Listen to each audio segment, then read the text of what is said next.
Hello everyone, how are you? Today we will read the poem Wind written by Subramania Bharati in Tamil. Actually, firstly it is written in Tamil, then A.K. Ramanujan translated this poem into English. Okay, Wind poem जो है सुब्रमण्य भारती ने लिखी गई, ये actually Tamil में लिखी गई थी और इसको इंग्लिश में ट्रांसलेट A.K. रामानुजन ने किया है. Actually, this poem brings out a very common idea that nobody cares for the weak, even gods are on the side of those who are strong. हमने ये बात बहुत सुनी हुई है that God help those who help themselves, कि भगवान उन्हीं की मदद करता है जो अपनी मदद खुद करते हैं, आप करते हैं. तो ये भी कुछ इसी तरह का आइडिया दे रही है poem. So let us read the first stanza. Wind, come softly. Don't break the shutters of the windows. Don't scatter the papers.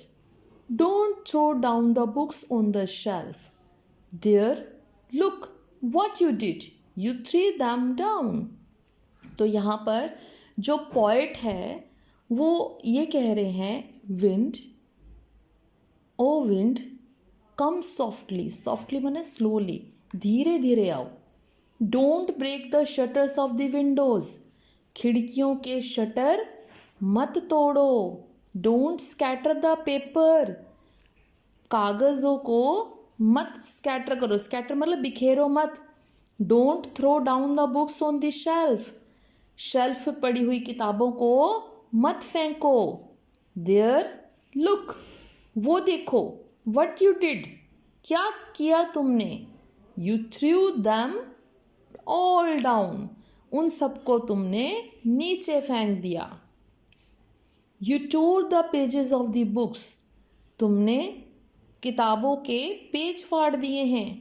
You brought rain again, और तुम फिर दोबारा से बारिश ले आए हो. You are very clever at poking fun at weaklings. कहते तुम बहुत क्लेवर हो, तुम बहुत चालाक हो, बहुत चतुर हो.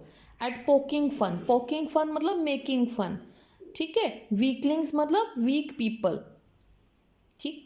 तो कहते कि तुम बहुत ही चालाक हो, तुम वीक लोगों का, कमज़ोर लोगों का मजाक उड़ाते हो. तुम कमज़ोर लोगों का मजाक उड़ाने में बहुत कुशल हो. You are very clever. And frail crumbling houses, crumbling doors, crumbling rafters, crumbling wood, crumbling bodies, crumbling lives, crumbling hearts. The wind god winnows and crushes them all. यहाँ पर फ्रेल क्रम्बलिंग हाउसेस मतलब टूट कर गिरते हुए मकान, टूट कर गिरते हुए दरवाजे, टूट के गिरते हुए राफ्टर्स. राफ्टर्स क्या होता है बेटा? जो ऊपर जो उसके बीम्स होते हैं ना सपोर्ट्स देने के लिए, उनको कहा जाता है. क्रम्बलिंग वुड, क्रम्बलिंग वुड मतलब टुकड़े टुकड़े होती हुई लकड़ी. क्रम्बलिंग बॉडीज़, टूटते हुए जो बॉडीज़ हैं, जो शरीर हैं लोगों के. क्रम्बलिंग लाइव्स, लाइव्स मतलब जो उनका जो ज़िंदगी है वो टूट रही है. क्रम्बलिंग हार्ट्स, उनके दिल टूट रहे हैं. द विंड गॉड विनोज, कहते जो विंड गॉड है वो विनोज करता है. विनोज क्या होता है? एक प्रोसेसिंग पढ़ा होगा आपने साइंस में, विनोइंग, जिसमें उसको हवा के थ्रू हस्क को ग्रेन से अलग किया जाता है ना. तो उस प्रोसेस को, यानी कि जो विंड गॉड है वो इन सबको विनो करता है, उनको. और क्रशेस देम ऑल, क्रशेस मतलब कि कुचल देता है सभी को. क्लियर? तो अब कुछ यहाँ पर रिपीट करते हैं हम विंड की बात, कि यहाँ पर ये मना किया गया है कि आप इतनी डिस्ट्रैक्शंस मत करो. विंड गॉड, आप बहुत क्लेवर हो गरीब लोगों को मजाक उड़ाने में, उनका नुकसान करने में, ठीक है.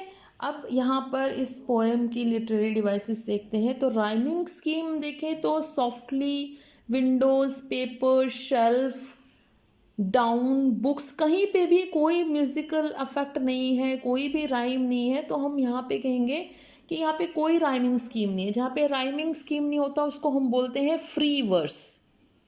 फ्री वर्स है, that means there is no rhyming scheme. Okay. Secondly यहाँ पर जो विंड को ह्यूमन बीइंग की क्वालिटी दी गई है कि आप ऐसा मत करो ऐसा, तो यहाँ पर जो है उसको लिविंग बीइंग की तरह ट्रीट किया गया. तो पर्सोनिफिकेशन लिटरेरी डिवाइस यूज़ की गई है. पर्सोनिफिकेशन लिटरेरी डिवाइस क्या होता है कि किसी भी नॉन लिविंग थिंग को ह्यूमन की तरह ट्रीट करना.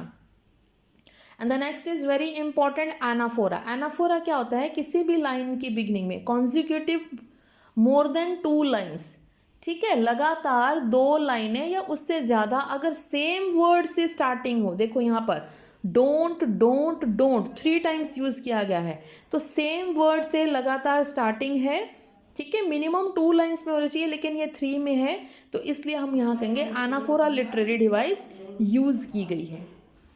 And the next device is repetition. Repetition क्या होता है बेटा? अगर एक वर्ड को बहुत बार पोएम में कहीं भी यूज़ किया गया हो. यहाँ पर वर्ड क्रम्बलिंग है.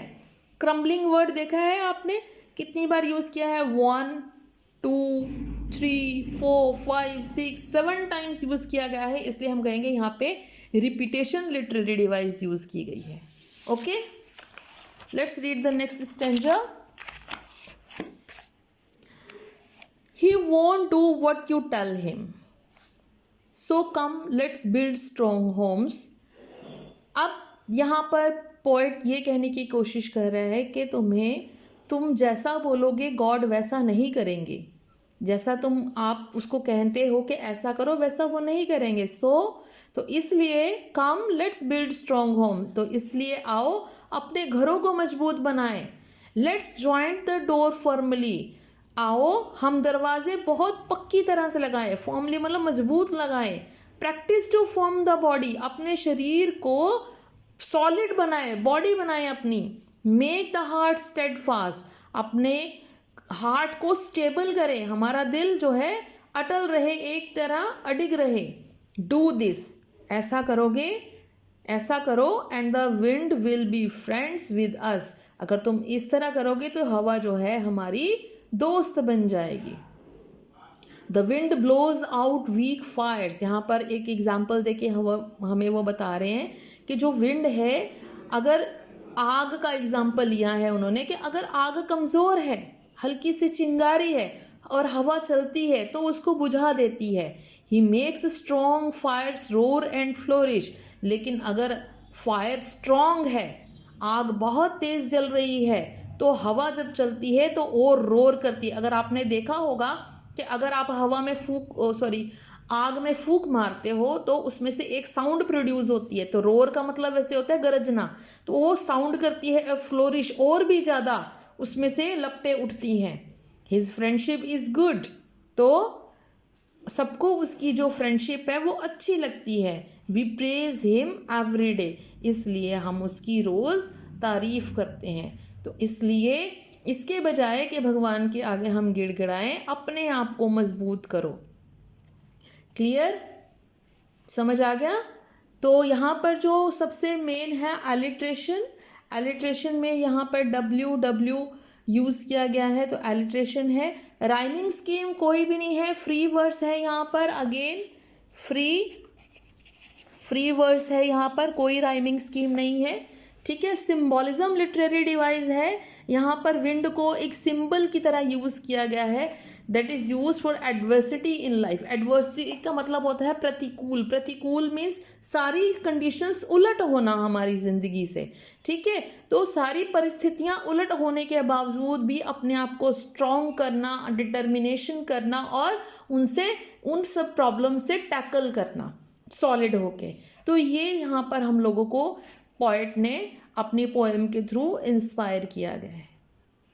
आई होप आपको ये बहुत अच्छी तरह समझ आ गई. So we will meet you in the next video. Till then, audio.